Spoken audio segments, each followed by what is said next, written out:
At GB News, we love to hear from you, our viewers and listeners. So drop us a line at gbnews.com/your say. There you can talk to each other and also to the presenters live on air. gbnews.com/your say, because GB News is your channel, Britain's news channel. What is the state of our economy? What is the state of our National Health Service? What is the state of our schools? What on earth is going on? Understanding Britain means understanding the state we are in. This is State of the Nation with me, Matt Goodwin, Wednesdays, Thursdays and Fridays from 8 p.m. on GB News. Join me, Nana Akweer, for an informative, interactive news programme with a difference. It's fun. No, you didn't say that, Dave. I'm so surprised. I think there's an element of truth to that. Join me from 3 p.m. every weekend, only on GB News, Britain's news channel.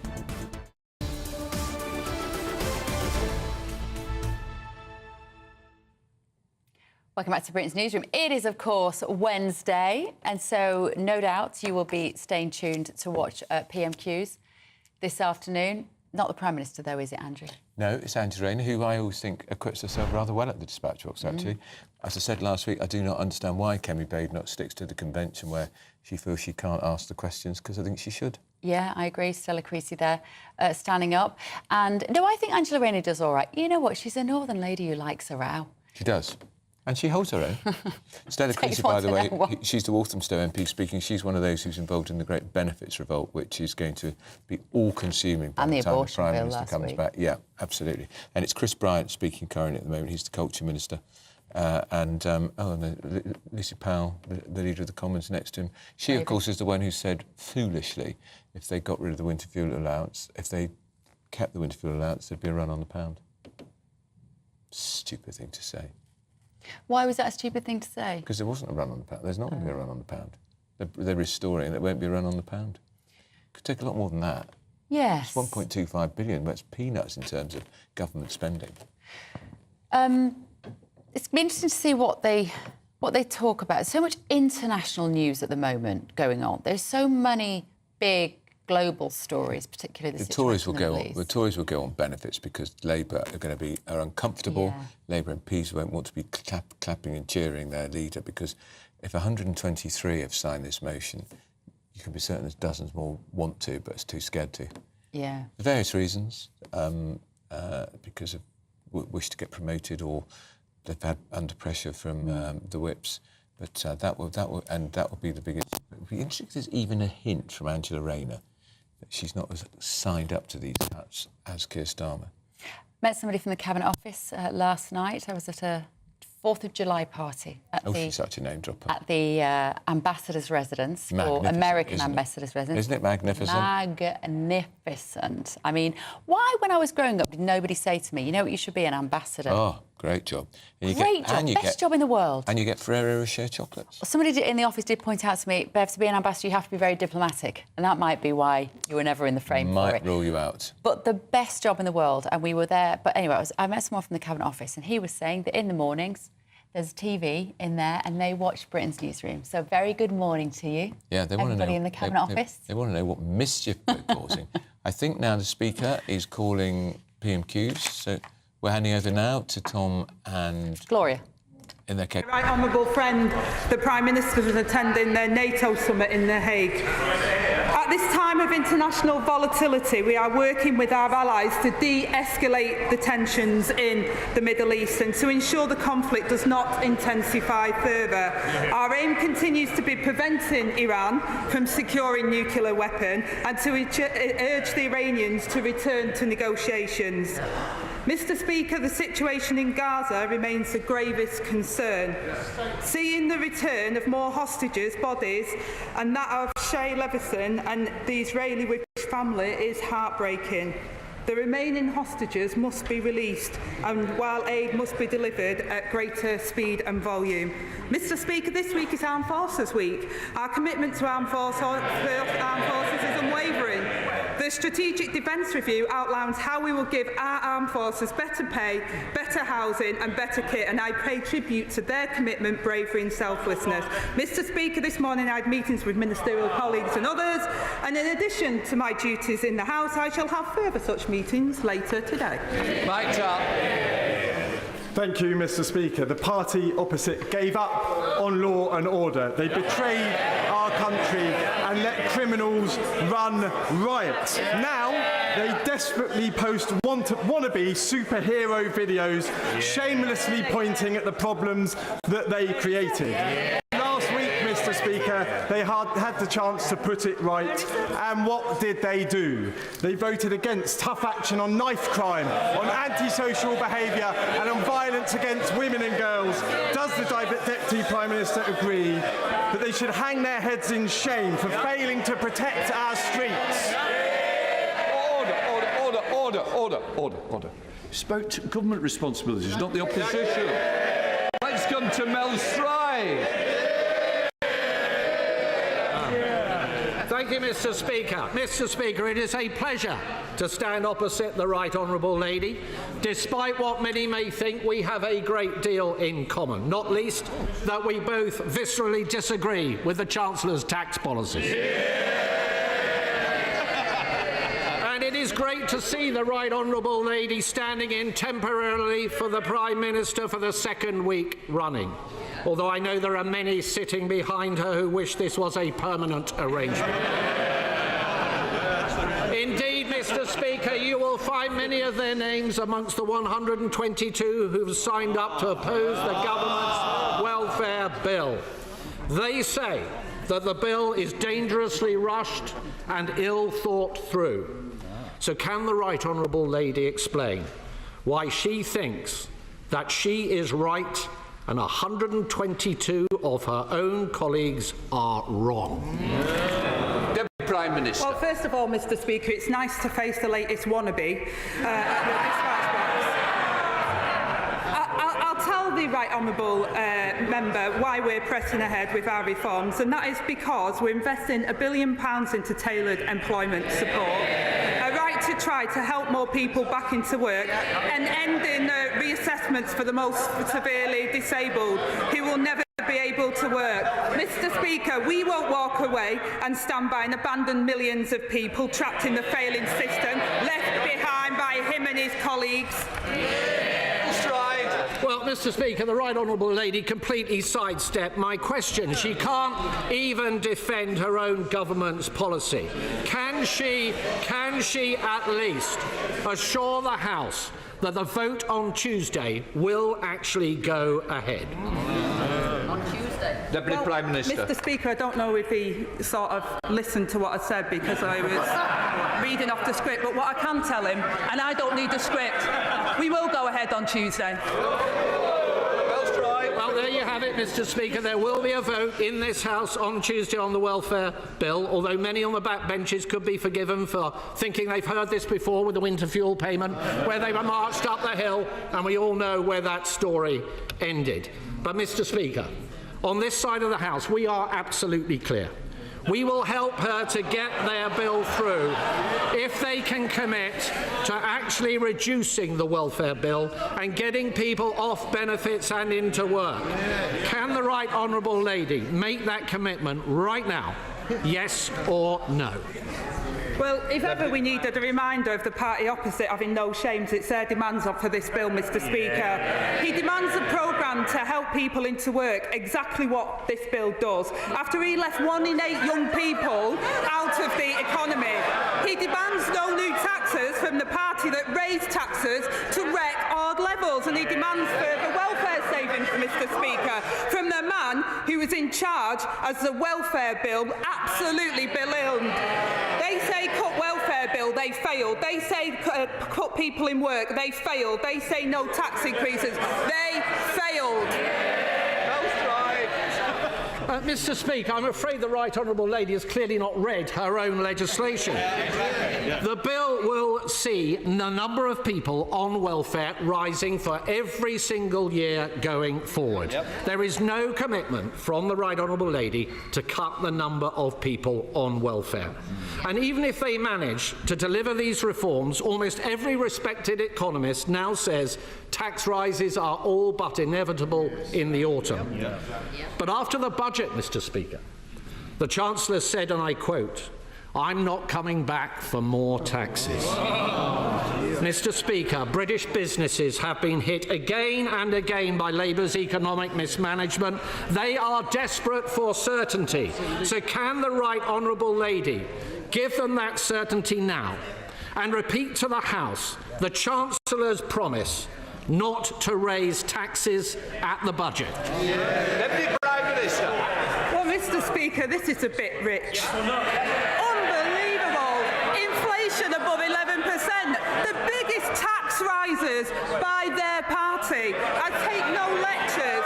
And on this issue in particular, Mr. Speaker, they can't make their minds up. First they said our reforms were taking too long, then they say they were rushed, then their front bench said our measures were too tough, and now they say they need to be tougher. No plan, no idea. I wonder why their party was left in such a mess. Mr. Speaker, the whole House will have heard that the Right Honourable Lady did not repeat the Chancellor's promise not to raise taxes. And Britain's businesses have today been put on notice. Tax rises are coming.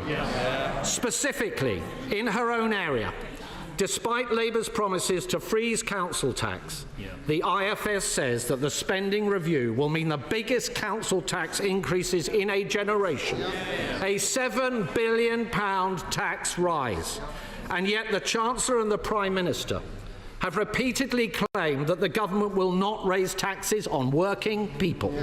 So can I ask the Right Honourable Lady, why doesn't she think that council tax is paid by working people? Deputy Prime Minister. Again, Mr. Speaker, I think they've got an absolute nerve when council tax rose every single year under their government. In fact, Mr. Speaker, I had to turn down the Tories on the LJ who wanted me to take away the precept to make sure that they could raise taxes above the 5%. We've kept it there, Mr. Speaker, while delivering money for local government where they had austerity, put taxes up and ruined the British economy.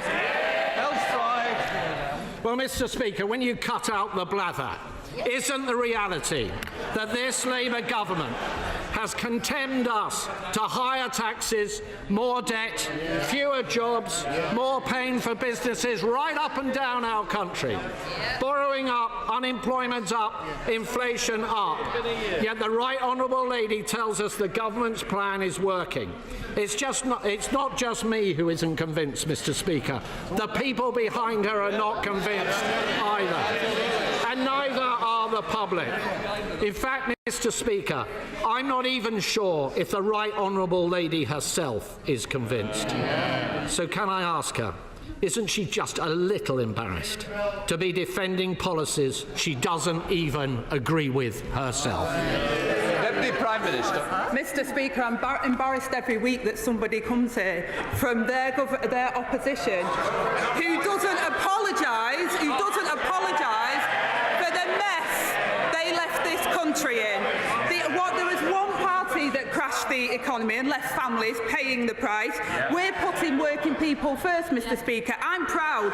We've got a huge boost to the minimum wage, the biggest uplift to affordable housing in a generation, and expanding free school meals to 500,000 children. The Tories' choice, billions of pounds in unfunded tax cuts for the very wealthiest. We know where that gets us. It's the same old Tory failed approach. They haven't listened and they haven't learned a thing. Thank you, Mr. Speaker. Frederick Community High School in my constituency was forced to relocate to Washington after their just over 8-year-old building, built under the previous government, was found to have cracks in the infrastructure. This incredibly distressing news has required huge resilience and strength from the local community. So will my right honourable friend join me in paying tribute to the staff, to the parents, and most importantly to the students of Product Community High School, and join me in commending them for their hard work and dedication during this incredibly destabilising time. Deputy Prime Minister. Well, I will do, Mr. Speaker, and I thank my honourable friend for bringing this important issue to my attention. I can only imagine the disruption and challenges facing the school community.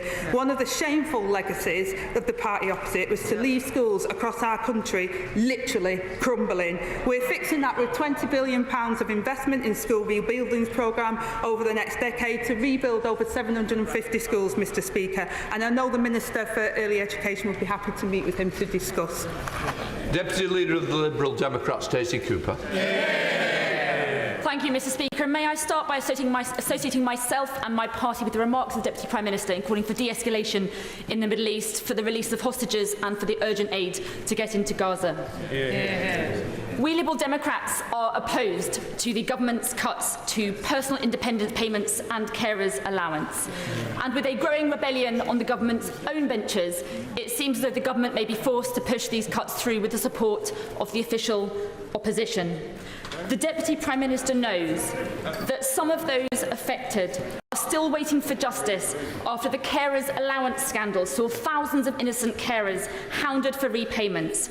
So can the Deputy Prime Minister give a cast-iron guarantee that if these cuts are pursued, that at the very least, not a single person will lose a penny until the carers' allowance scandal review has been completed and the recommendations implemented? Deputy Prime Minister. Well, thank you for opening comments, Mr. Speaker, and she knows that we've already been taking steps and those steps will continue on the carers' allowance. The welfare system, as she knows as well, is failing people. Labour are the party of work, but we're also the party of fairness. That's why our bill will deliver the largest permanent real terms increase to basic out-of-work support since the 1980s, invest in tailored employment support so that people can try work safely, Mr. Speaker, and to ensure that those that can never work are properly supported. Stacey Cooper. Thank you, Mr. Speaker. It's disappointing that the Deputy Prime Minister couldn't give that cast-iron guarantee, but if the government does pursue this bill next week, then we will pursue this matter on behalf of carers. Mr. Speaker, given the reports that the government is giving a green light to President Trump's demands for a state visit to be brought forward to September, does the Deputy Prime Minister agree that the UK should urgently convene talks with the White House in advance of that state visit in order to leverage that state visit to secure US guarantees for Ukraine, including the use of frozen Russian assets, and to secure a joint UK-US message to Putin that together our two countries will not let Putin win his illegal war? Deputy Prime Minister. Well, I say, Mr. Speaker, the UK government is always in discussions, negotiations and talks with our US counterparts. We're really pleased that the US President is coming for a second state visit, and we will continue to welcome in that vein and we'll continue to have those discussions. Debbie Abraham. Thank you, Mr. Speaker. In Oldham, there are 727 families currently living in temporary accommodation, 8,000 families on the waiting list. And this obviously has a devastating impact on particularly the children of these families. So will the Deputy Prime Minister outline how she will use the £39 billion that have been allocated to her department in the spending review to fix the housing crisis left by the government, the opposition? So families in Oldham, Saddleworth and wider can get the affordable homes that they need. Deputy Prime Minister. Well, my honourable friend is absolutely right, and as neighbouring MPs, we know the impact on the temporary accommodation situation and children being homeless it has on their life chances. And my honourable friend is absolutely right to raise the issue and for highlighting the excellent work, Mr. Speaker, of Dr. Laura Nilsson, who is supporting us to develop a cross-government homelessness strategy. All children should have a safe and secure home, and that's why I'm so proud that we've confirmed the biggest boost to social and affordable housing investment in a generation. We're getting on with the job of the mess they left behind. Gavin Robbins. very much, Mr. Speaker, and can I identify my colleagues and I with the comments around de-escalation in the Middle East? The Deputy Prime Minister, I hope, will condemn recent disorder in the streets of Northern Ireland, as the Prime Minister and indeed my colleagues have. Does she accept that the Windsor Framework, though sold to this House as an issue for trade, is fundamentally impacting the ability of this sovereign Parliament to legislate on a UK-wide basis on the matters of immigration? Will she commit to ensure this government continues to robustly challenge against that expansionism that is currently before the courts? And if not, will she legislate to ensure that we as a country can control our own borders? Deputy Prime Minister. Well, first of all, Mr. Speaker, I do condemn the violence on the streets, and the provisions in the Belfast Good Friday Agreement referred to in Article 2 of the Windsor Framework sought to address the long-standing and specific issues relating to Northern Ireland's past. I hope the Right Honourable Gentleman is assured that we're appealing a number of the law relating to Article 2 of the courts, including the Supreme Court, and I hope he will also be assured by the reality that the government is consistently applied and enforced immigration law on a UK-wide basis, and the government will take all necessary steps to defend that position, just as we will remain committed to protecting rights across the whole of the UK, Mr. Speaker, as it should be Parliament that makes rules on immigration.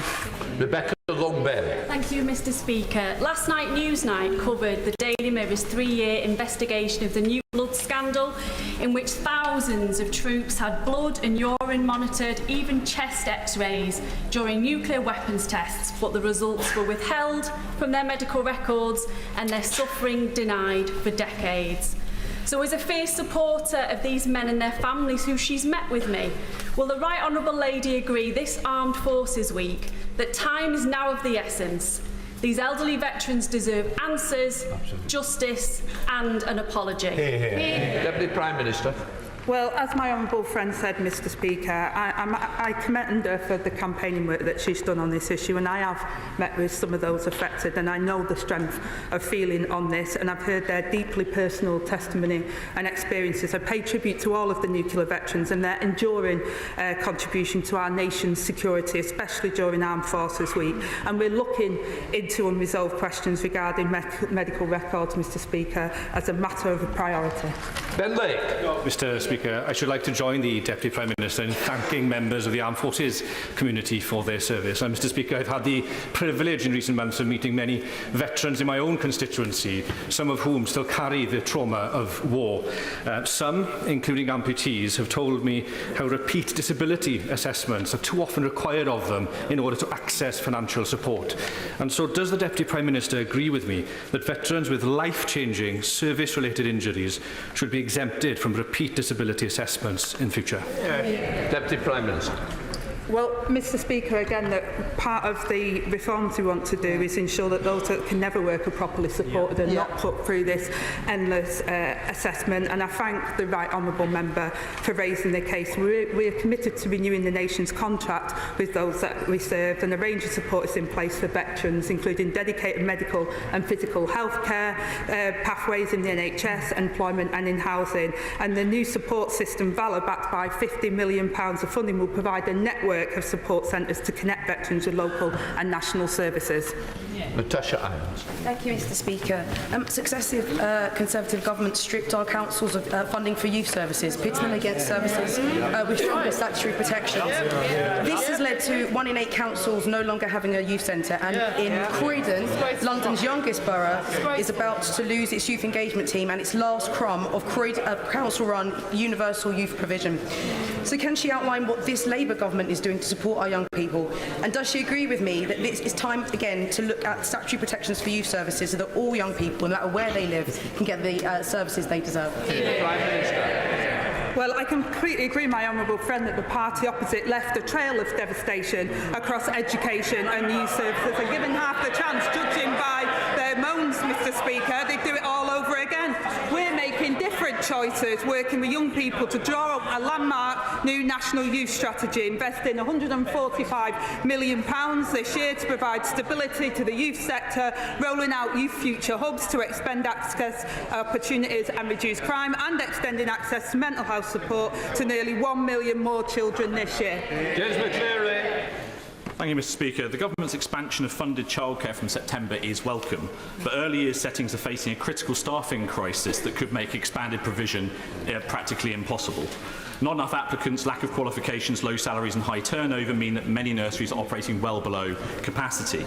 Many now find themselves operating at a loss due to increased national insurance contributions. So can the Deputy Prime Minister outline what clear steps the Government is taking to address the crisis in early years staffing to ensure that all our children get the best possible start in life? Well, Mr Speaker, first of all, I'll out that one of my kids is in the gallery and he's just completed his studies on early years, so hopefully a little help to that. But look, we inherited a depleted early years sector, Mr Speaker, but we're determined to make sure that all children have the best possible start in life, and that's why we're delivering the largest ever uplift to the early years pupil premium, boosting family hubs and Start for Life funding by 126 million this year, and investing 370 million to create tens of thousands of places in new and expanded school-based nurseries. Chris Curtis. Thank you, Mr Speaker. Milton Keynes has one of the fastest growing tech sectors in the country, with 1 in 3 people now working in tech jobs at firms like Red Bull Racing and the AI company Amy. Now, Eleanor, a student in my constituency, is in the gallery today, so can the Deputy Prime Minister let her know, and this House know, how the Government's new industrial strategy will support our tech sector and provide her generation with good quality jobs in the future? Prime Minister. Well, I'm glad to see that I'm not the only one who's got a young person destined to future in the gallery today. And my honourable friend's been a huge champion for Milton Keynes, and he's right. After the Tory decline, it's time to turn the page. We've already created 384,000 jobs since the election, and our industrial strategy will create opportunities across the country and invest in jobs and industries of the future, including in Milton Keynes, where the East Rail will help build 100,000 new homes and 6.7 million a year in the local economy. Cameron Thomas.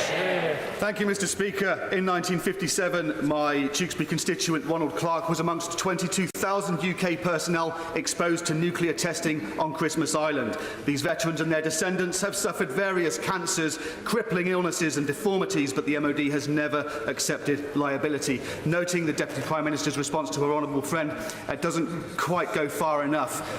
Time is running out. Will she meet with me, my constituent and these veterans to determine appropriate compensation? The Prime Minister. Well, again, Mr Speaker, I know the strength of feeling, and I'm grateful to his constituent Ronald and all the service personnel who participated in the British nuclear testing programme, and I'm sure the Minister for Veterans would be happy to meet with him and the veterans to discuss this issue. Serena Brackenridge. Thank you, Mr Speaker. Under the old guard of the Conservatives, families had to earn less than £7,400, often in low-paid and insecure work, to qualify for free school meals. But under this Labour government, thousands more children in Wolverhampton North East and 500,000 more across the country will benefit from free school meals. Will the Deputy Prime Minister outline how Labour's plans will put more money in parents' pockets? Well, Mr Speaker, we're determined to tackle child poverty, which rose catastrophically under the last government, and that's why we're expanding access to free school meals to more than 500,000 children. This will lift 100,000 of the poorest children out of poverty and put £500 back into parents' pockets. This comes on top of 750 free breakfast clubs worth £450 a year to parents, and a historic uplift in the national minimum wage worth up to £2,500 to the lowest paid workers. Given the Right Honourable Lady appears to be enjoying spending yet another week practising to be Prime Minister, maybe she can give us her view on who she would get rid of in the up-and-coming reshuffle. Would it be the Chancellor for killing economic growth? Would it be the Work and Pensions Secretary for the botched handling of the welfare bill and the winter fuel cuts? Would it be the Environment Secretary for trying to destroy British family farms? Would it be the Foreign Secretary for giving away British sovereign territory and paying billions to rent it back? Or given the Prime Minister is now polling as having the most unpopular first year in modern British political history, would she do herself and the country a favour and tell him to show himself the door?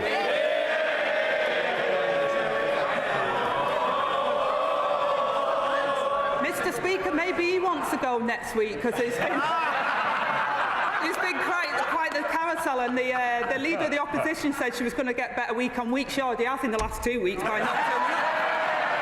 And Mr. Speaker, I'm just wondering when they're going to give the Shadow Justice Secretary a go. Thank you, Mr. Speaker. I'm proud and honoured to say that I've served this country as a reservist parachute, which is why I'd like to thank and take this opportunity to thank all our service members and their families during Armed Forces Week.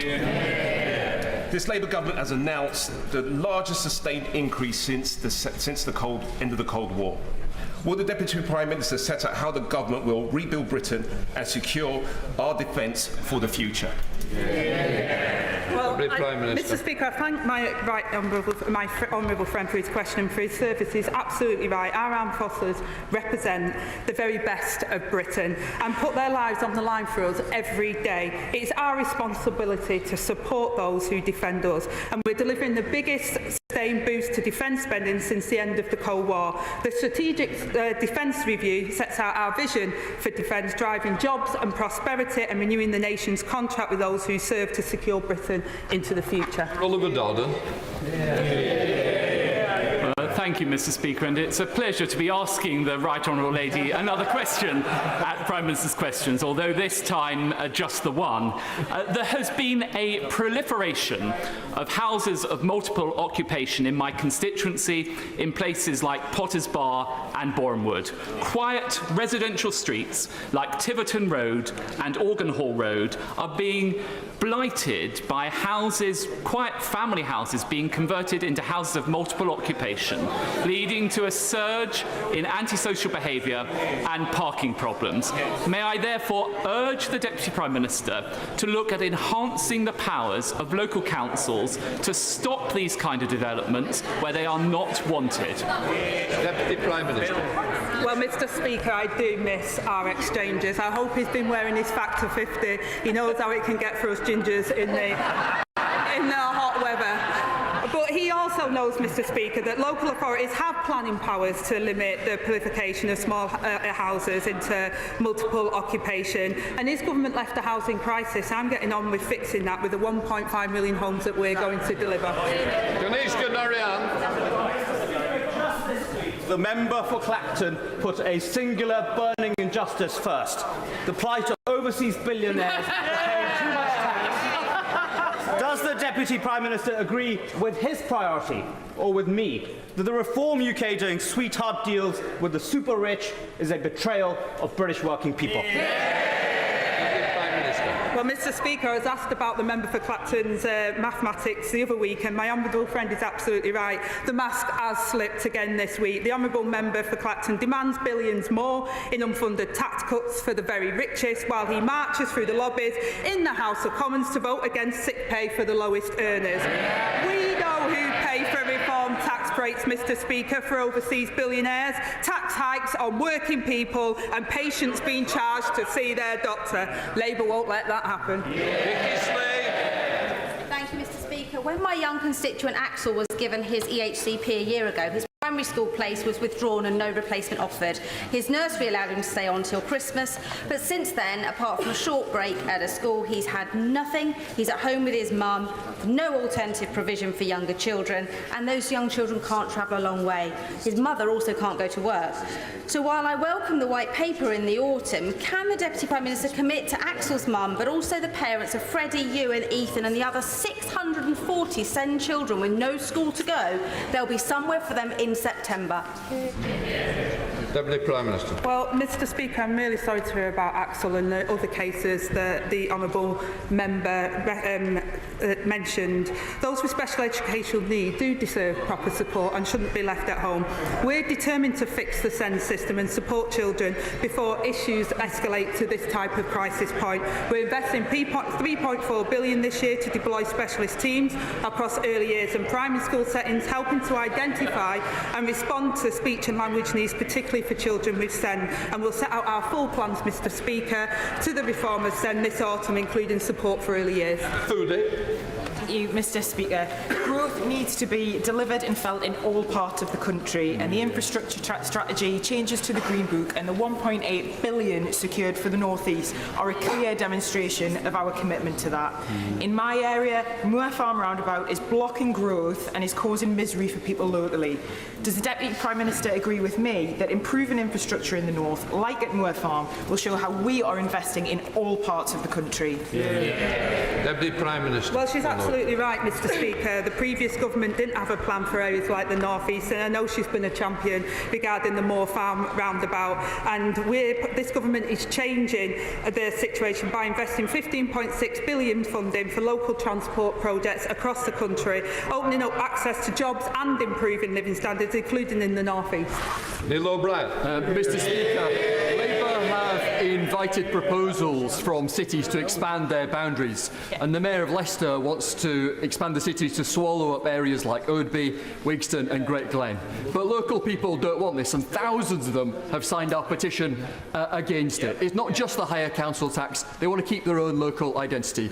So will the Deputy Prime Minister rule out this totally unwelcome city takeover? And if she does want to press ahead with it, will she at least give us a say in a local referendum so that we can tell her again, we don't want this? Deputy Prime Minister. Well, Mr Speaker, what they were told at the general election is they don't want you. I mean, all right then, your government, you might have slipped through. But the one thing I will say, Mr Speaker, is the honourable member said about his own government. There's a lot of things we should have done. There's a lot of things we should do that we didn't do. And to be honest, I couldn't agree more, and we're getting on and doing it. In Armed Forces Week, will the Deputy Prime Minister join with me in paying tribute to my former colleagues at RAF Bryce Norton?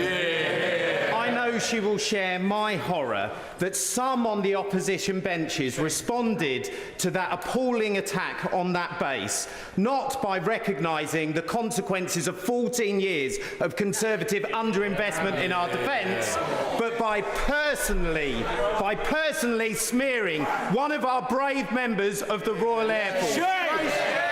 Does she agree with me and my honourable and gallant friend from North East Derbyshire that this Labour government will always support our armed forces, and that those shameful comments of Deputy Reform bring disgrace upon him and his party? Mr Speaker, my honourable and gallant friend speaks with great authenticity and authority on this matter. And the attack on the RAF Bryce Norton was disgraceful.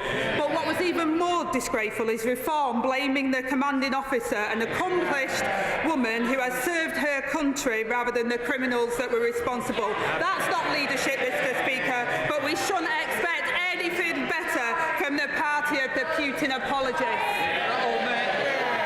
Thank you, Mr Speaker. London boroughs are collectively facing a funding shortfall of at least £500 million for the current financial year. But despite this, the money allocated to local authorities in London by the government spending review fell 35% short of the amount requested by London councils. Now, under the government's planned changes to local authority funding, the two councils in my constituency, Richmond and Kingston, are set to lose out even more while the cost of funding local services continues to rise. Is it the government's policy that London residents should continue to receive ever-increasing council tax bills while their local authorities have less and less money to spend? Thank you. Deputy Prime Minister. Well, Mr Speaker, what I would say is that we're fixing the foundations of local government after 14 years of austerity that was inflicted with the aiding and abetting of her party on local government. And past, we're putting record funding into local government and multi-year settlements to help them. We're helping local government where they ruined it. Elsie Blundell. Thank you, Mr Speaker.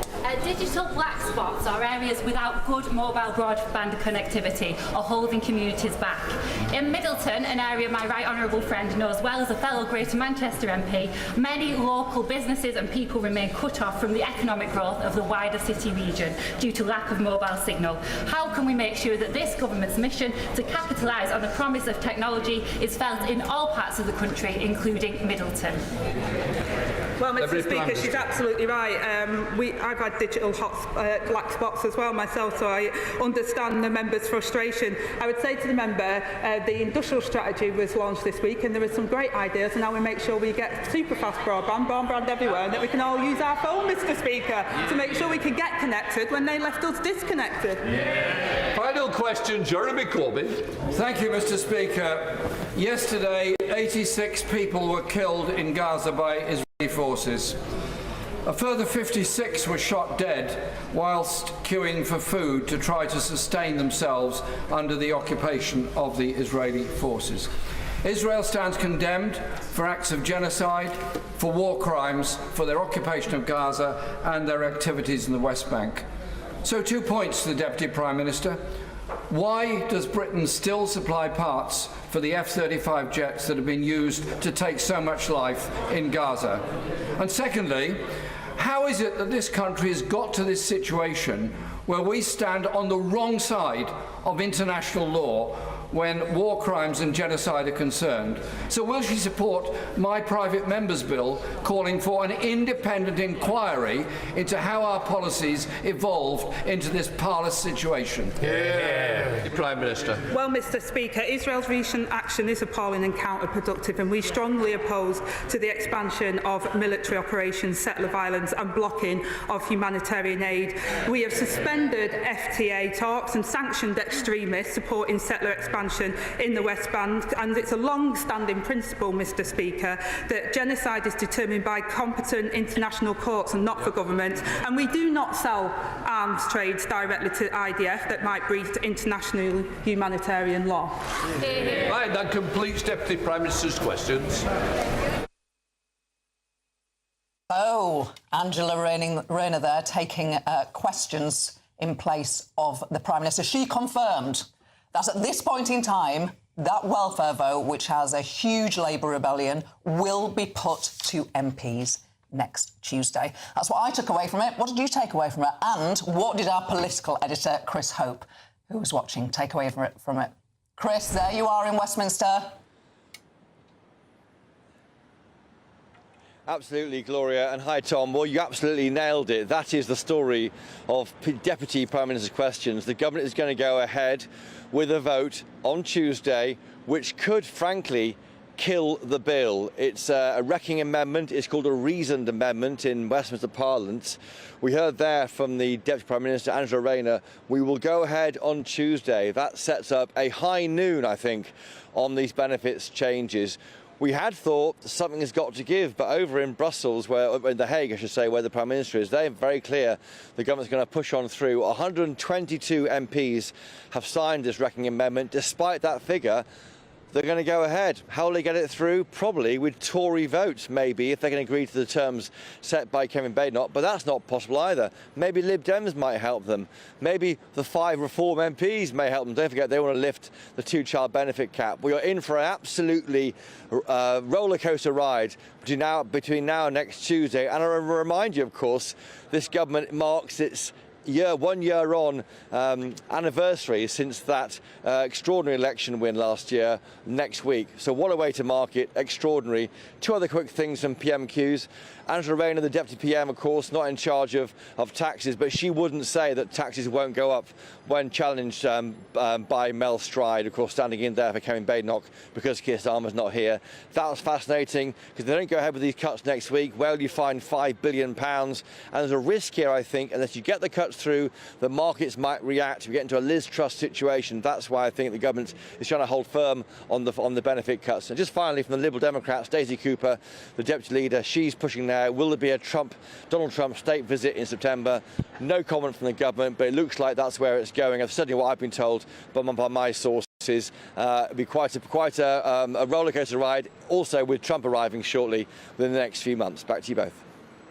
Goodness me, what a news-packed PMQs that was. Christopher Hope, thanks for being there for us in the chamber, absorbing it all.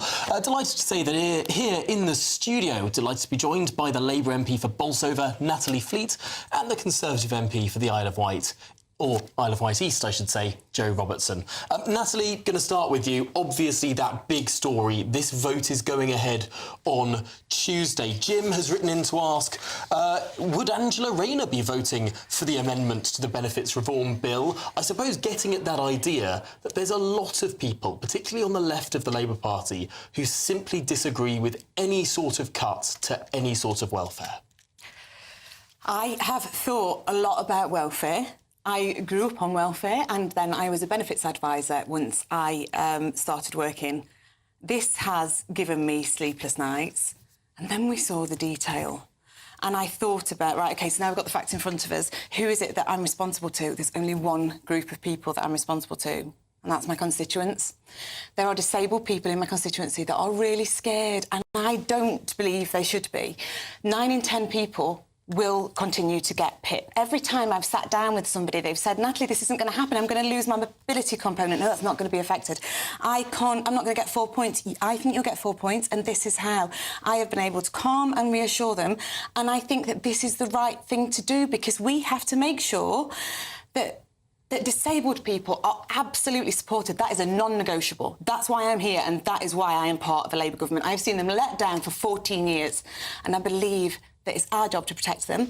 And then you've got people that both work full-time in my constituency. They've got September coming up and they've got 2 kids or 3 kids. They just want to be able to afford their school uniform.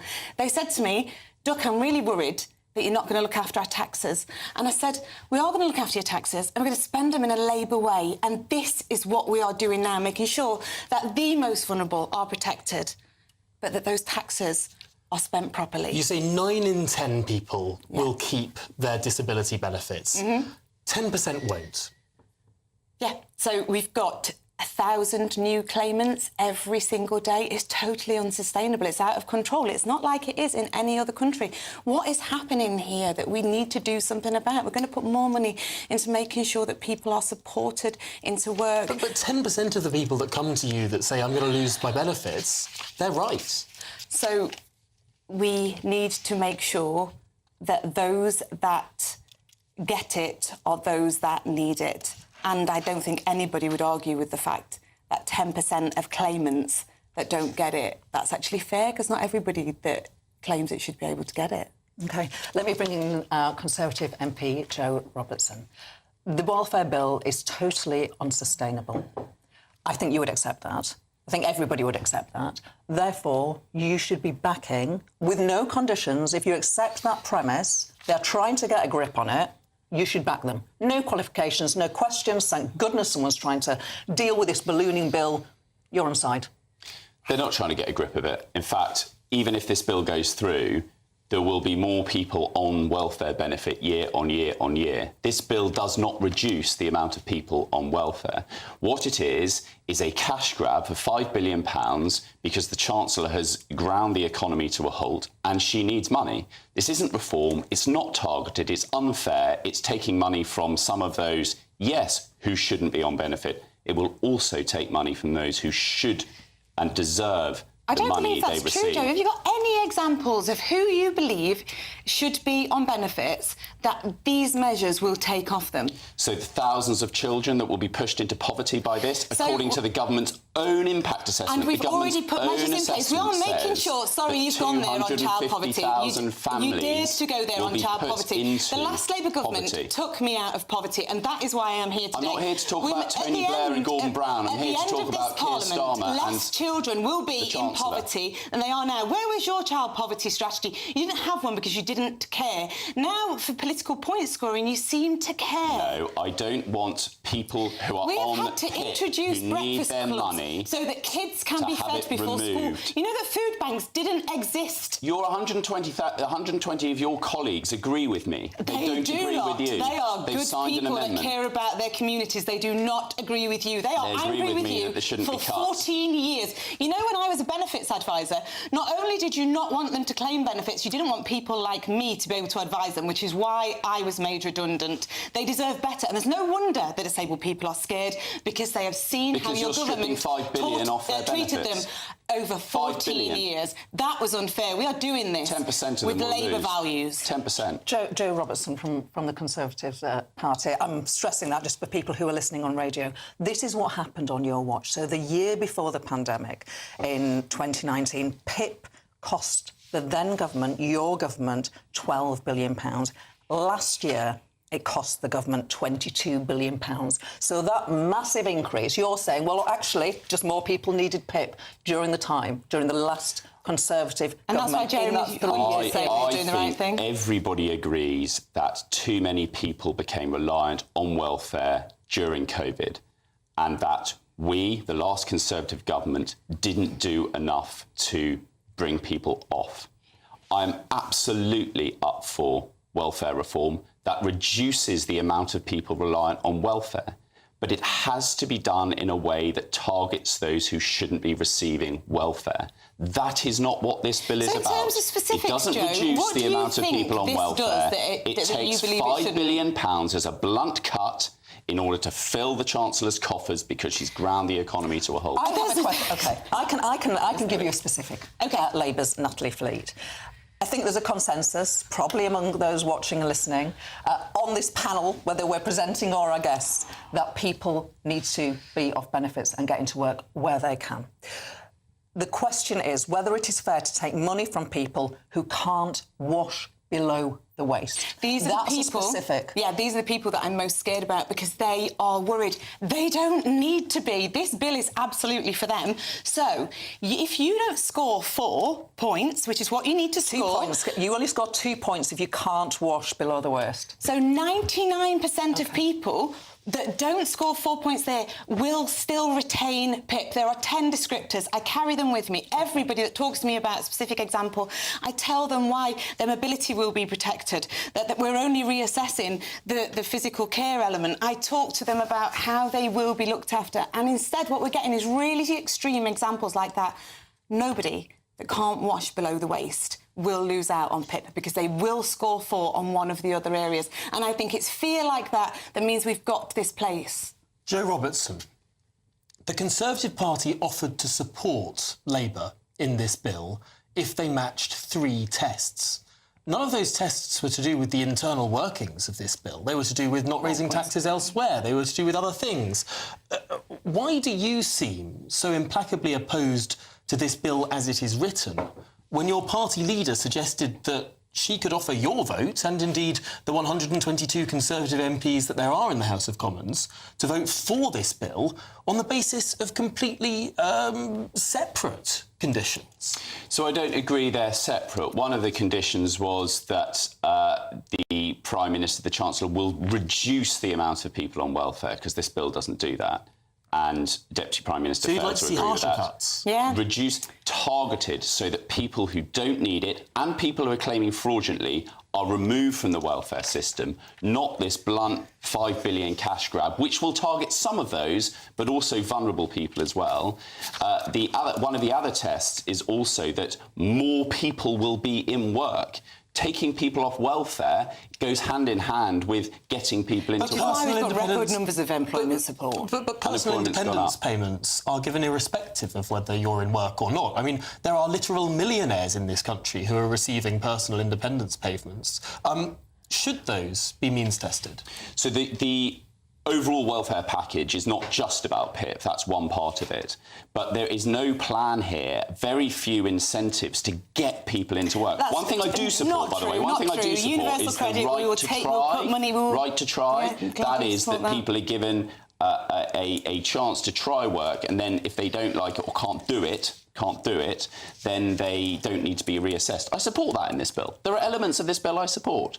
but not those who are vulnerable and need the money and will lose out. And your colleague Ben Lake spoke about people not being reassessed if they have a really serious illness. This is something that we're going to introduce as well. We're going to get them in front of face-to-face assessors.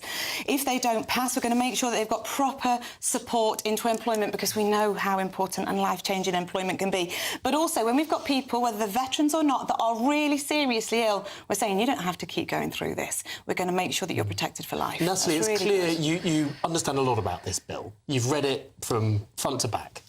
122... Sorry, I've got to correct you there, Tom.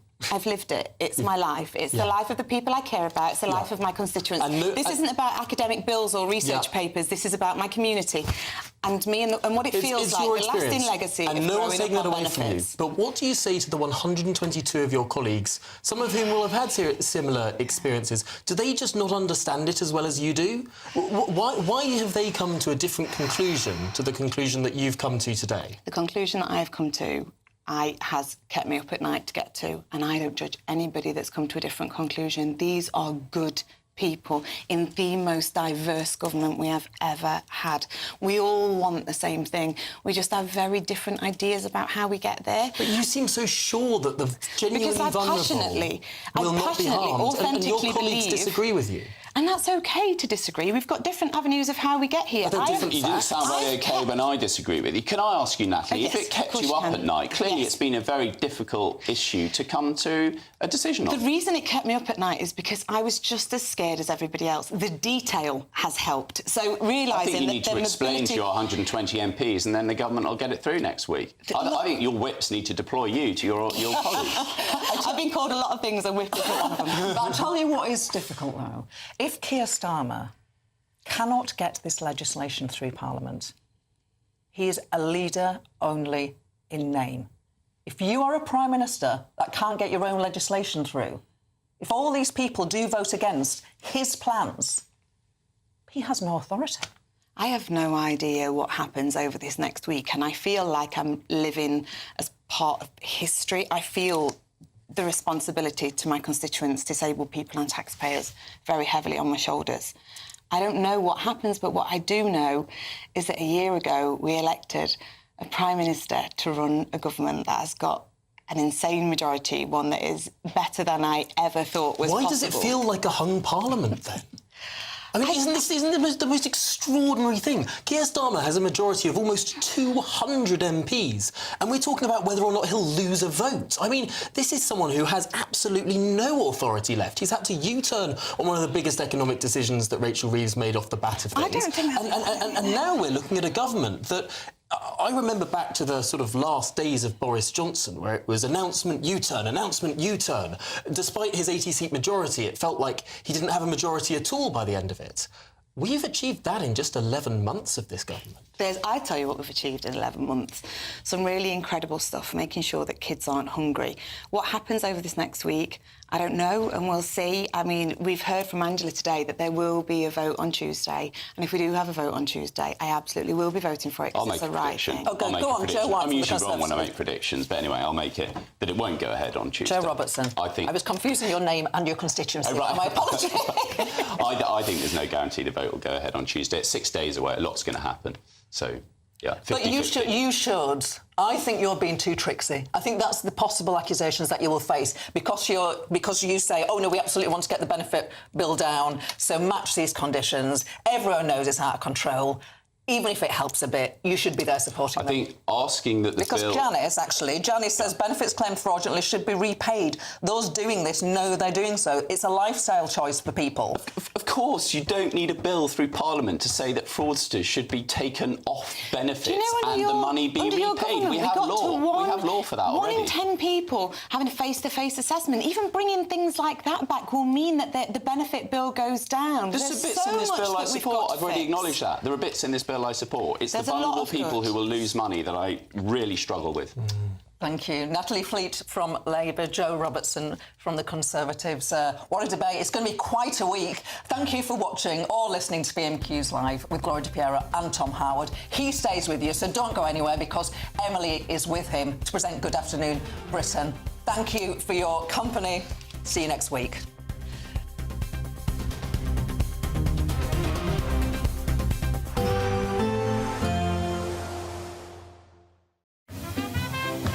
heavy showers first thing will be followed by a warm, cosy day.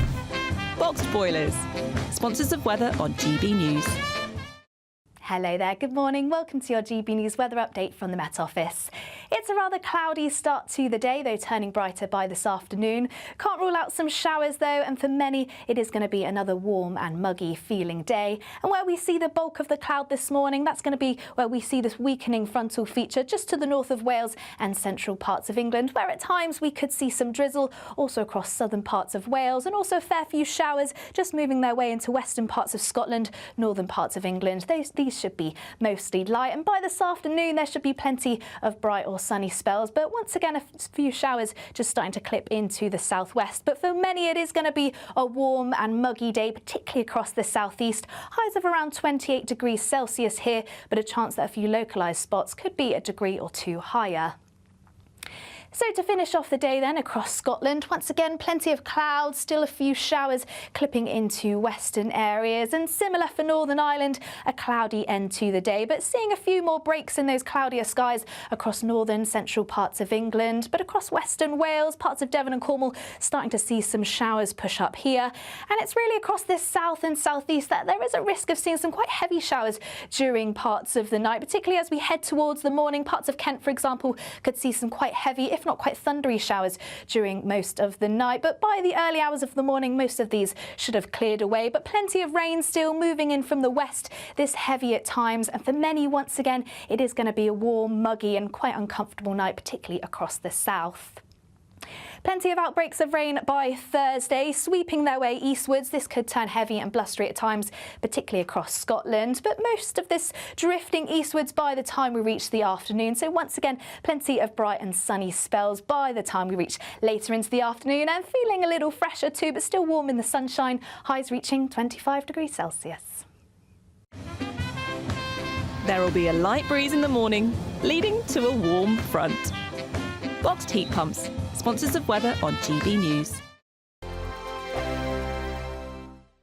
We're kick-starting summer with your chance to win our biggest cash prize to date, as there's an incredible £54,321 in tax-free cash to be won. What would you spend it on? A brand new car, the holiday of a lifetime, or just sit back, relax and remove some of those day-to-day financial stresses? For another chance to win, text cash to 63225. One entry costs £2.50 plus one standard network rate message, or text bonus to 63225. 5 entries cost £5 plus one standard network rate message. Go to gbnews.com/win. Entries start at £2.50. Call 0903 686 3232. Calls cost £2.50 plus your network access charge. Or post your name and number to GB14 PO Box 8690 Derby DE1 9TT. UK only. Entrance must be 18 or over. Lines close at 4 p.m. on the 1st of August. Please check the closing time if listening or watching on demand. Good luck. GB News Breakfast, every day from 6 a.m. Front page of the Times today says exercise proves the best therapy for keeping cancer at bay. Let's get the views of Tim Vincent. It's quite an exciting trial, this. There's new findings every single day, isn't there? But I think this has been done over many years by a lot of people. And it actually says, what you'd assume would be the case is that if you exercise, then it keeps your health in a better condition and will keep cancer from returning measurably, notably. Yeah. So I think it's 30-something%.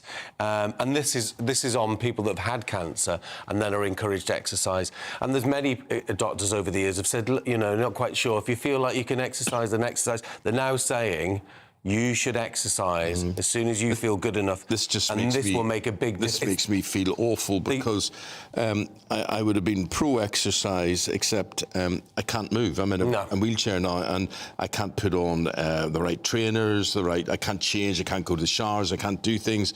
It's just, I can't stand up. So there are a lot of people who are incapable of exercising, and therefore, rightly so, we see their increase of cancer growing. Absolutely, and that's an issue that everybody's going to face, and you're obviously in a really difficult position. Any exercise, I think, is going to help, especially for these people that have had cancer once and can get out there. And it's very isolating as well, exercise. So you're actually saying if you're in redemption from cancer or whatever, you could keep it at bay by exercise. It's actually better than a pill. Yeah. The results are actually better than a pill. I think it's 36%, isn't it, for exercise? Yeah. GB News, the People's Channel.